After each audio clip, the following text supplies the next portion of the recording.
এই জামাটা বানানোর জন্য আমি একটা ৫ মিটারের শাড়ি নিয়ে নিয়েছি। এই শাড়ির আঁচলের দিক দিয়ে আমি শেস্থটা বার করব, জামার ওপরের পোরশানটা।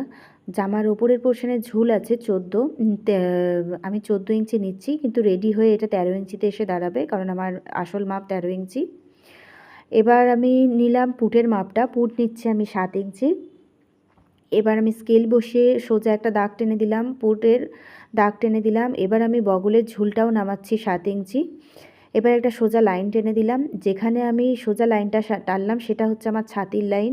এবার ছাতিটা আমি আঁকবো, তার জন্য আমি সাইডের দিক থেকেও ৭ ইঞ্চিতেই পয়েন্ট করে একটা সোজা লম্বা দাগ টেনে দিলাম। এটা হচ্ছে বগলের ঝুল। এবার বগলের ঝুলটা ১ ইঞ্চি ওপর দিক থেকে একটা কোণ তুলে আমি রাউন্ড শেপটা এঁকে নিলাম।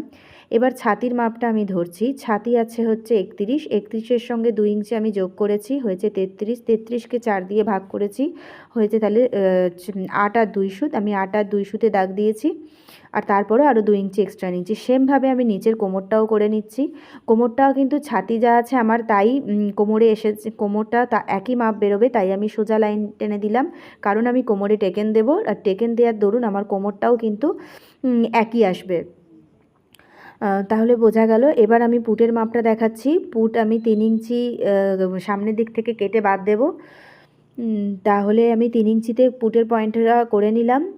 আর আমি গলার সামনের ডিপটাও নামাচ্ছি ৬.৫ ইঞ্চি। এবার আমি সাইড থেকে স্ট্রাকচারটাকে কেটে নিচ্ছি, বডির স্ট্রাকচারটা।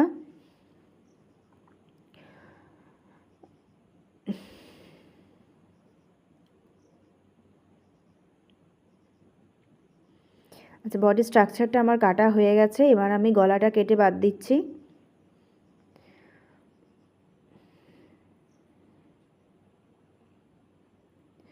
এবার দেখুন আমি এখানে আরেকটা ডিজাইন কেটে নিয়েছি। এটা আমি কত ইঞ্চি কেটেছি, কিভাবে কেটেছি সেটা এই ভিডিওটা দেখতে থাকুন, আমি পরে বলে দিচ্ছি। দেখুন এইভাবে আমার ডিজাইনটা বসবে ঠিক জামার ওপরে। আগে আমি হাতাটা এঁকে নিলাম। হাতাটা দেখুন আমি সোজাসুজি কাটিনি, একটুখানি রাউন্ড শেপ দিয়ে, মোহরির দিকটা একটু রাউন্ড শেপ দিয়ে আমি এঁকে নিয়েছি, এবং ৩ ইঞ্চি ঝুলে ৩ ইঞ্চি এঁকেছি। এঁকে আমি হাতাটা প্রথমে কেটে নিয়েছি। এই হাতাটাকে ফেলে আর একটা আমি যেহেতু হাতা কাটছি, যার ঝুলের মাপটা আমি রেখেছি ৫ ইঞ্চি। দেখতে পাচ্ছেন এটা 2 লেয়ারের হাতা, মানে দুটো হাতা হচ্ছে। এবার আমি ওপর পাটের এই ডিজাইনটা দেখেছি আমি কত ইঞ্চি কেটে রেখেছি এবং কেটেছি কিভাবে কেটেছি। দেখুন আমি এর জন্য পুটটা নিয়েছি ৪ ইঞ্চি, দেখতে পাচ্ছেন। আচ্ছা, আর সামনের দিক থেকে আমি ২.৫ ইঞ্চি কেটে বাদ দিয়েছি, এবং এর গলার ডিপটা আমি নামিয়েছি ২.৫ ইঞ্চি, দেখুন। আচ্ছা, ঠিক ৪ ইঞ্চি আমি একটা পয়েন্ট করেছি, সেখানে আমি চওড়ার মাপটা নিয়েছি ৩ ইঞ্চি, রেখে বাকিটা আমি তালপাত কেটে বাদ দিয়েছি। দেখুন তালপাতটা অনেকটা আমি ডিপ শেপ করে কিন্তু কেটেছি। এবার আমি ঘেরের মাপটা দেখাচ্ছি। ঘেরের মাপটার জন্য আমি ওপর থেকে শেষথর যে ১৩ ইঞ্চি আছে সেই শেষথ ১৩ ইঞ্চিটা বাদ দিয়ে যেখানে পয়েন্ট হয় সেখানে পয়েন্ট করে আমি কিন্তু একটা লম্বা সোজা দাগ টেনে নিয়েছি। সেই দাগ বরাবর আমি এবার কেটে নেব। তাহলে আমি ঝুল নিয়েছি ৪৭ ইঞ্চি, সেখান থেকে ১৩ ইঞ্চি মাইনাস করে যে মাপটা দাঁড়ায় সেই মাপটাই কিন্তু আমি ঘেরটা রেখেছি, বোঝা গেল।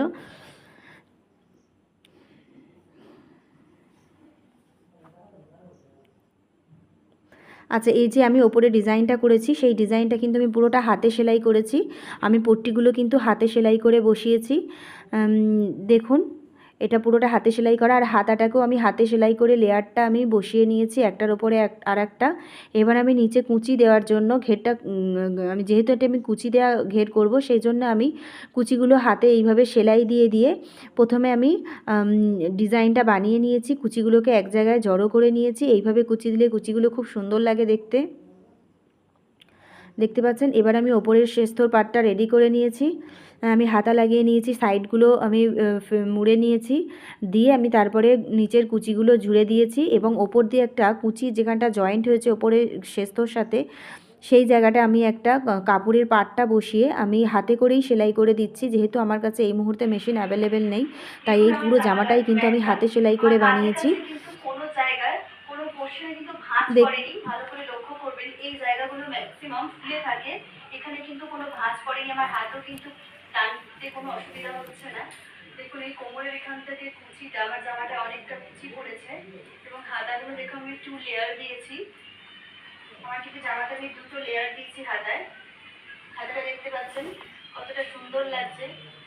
আর জামার ডিজাইনটা দেখুন, আমি এইভাবে বোট নেকের মতো করে এই জামাটাকে বানিয়েছি। এই জামাটার ফিটিংসটাও কিন্তু খুব সুন্দর হয়েছে এবং কোমরে আমি একটা বেল্ট দিয়েছি। দেখুন কত সুন্দর ঘের এসেছে জামাটার। আমি এটা একটা শাড়ি দিয়ে বানিয়েছি। আপনারাও চাইলে নিজেদের শাড়ি দিয়ে এরকম জামা বানাতে পারেন, কিংবা আরও বিভিন্ন ধরনের ডিজাইনার জামা শেখার জন্য আমার চ্যানেলটা সাবস্ক্রাইব করে নেবেন এবং ভিডিওটা ভালো লেগে থাকলে লাইক, কমেন্ট ও শেয়ার করবেন। Thank you.